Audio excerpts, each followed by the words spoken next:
tahadharini, tanabahini na neema hii, wasije watu kutoka nje wakakuleteeni mambo ambayo yatavuruga yale mliokuwa nayo.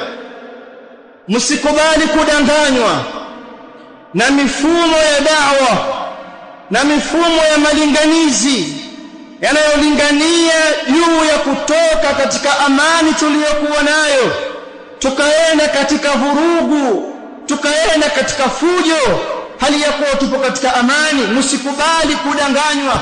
Hifadhini amani yenu mlionayo, ichungeni amani yenu mlionayo, na mumshukuru Allah subhanahu wa ta'ala. Kila muislamu aihifadhi amani kwa namna yoyote aiwezayo. Ikiwa kuzungumza, azungumza juu ya amani. Ikiwa kuandika, aandike juu ya amani. Asiwaache watu wachache kutuharibia tuliyokuwa nayo.